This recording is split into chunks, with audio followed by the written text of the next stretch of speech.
Puluhan rumah warga terendam air laut akibat gelombang tinggi.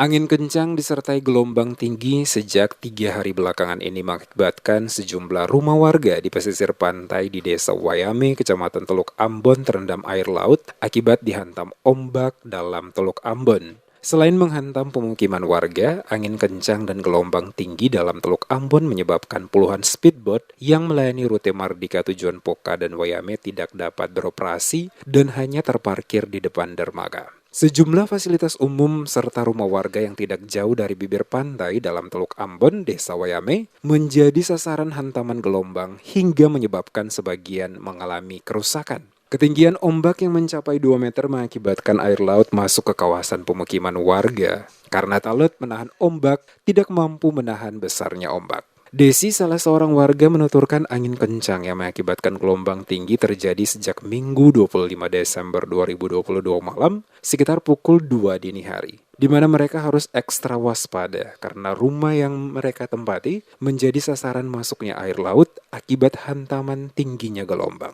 Kejadian ini adalah yang paling terparah dalam beberapa tahun terakhir karena biasanya walaupun angin kencang disertai gelombang tinggi tidak seperti sekarang ini dan di mana saat ini air laut masuk hingga ke dalam rumah mereka. Desi menjelaskan dengan peristiwa tersebut mereka meminta pemerintah untuk lebih mempertinggi talut penahan ombak guna mengantisipasi angin kencang disertai gelombang tinggi air laut agar tidak masuk sampai ke pemukiman warga.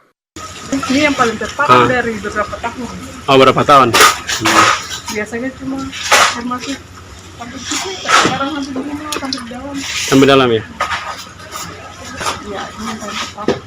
Belum ada. Belum ada ya?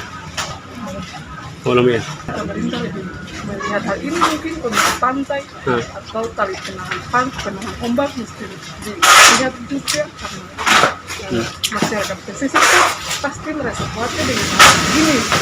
Terkhusus di bulan September biasanya ombak tuh yang berdampak paling khawatir. Beberapa warga sekitar juga mengaku biasanya pada bulan September maupun Desember sering terjadi angin kencang disertai gelombang tinggi, tapi tidak separah tahun ini. Untuk itu warga meminta pemerintah untuk lebih meninggikan talut penahan ombak agar memberikan rasa aman kepada warga Desa Poka yang bermukim di pesisir pantai.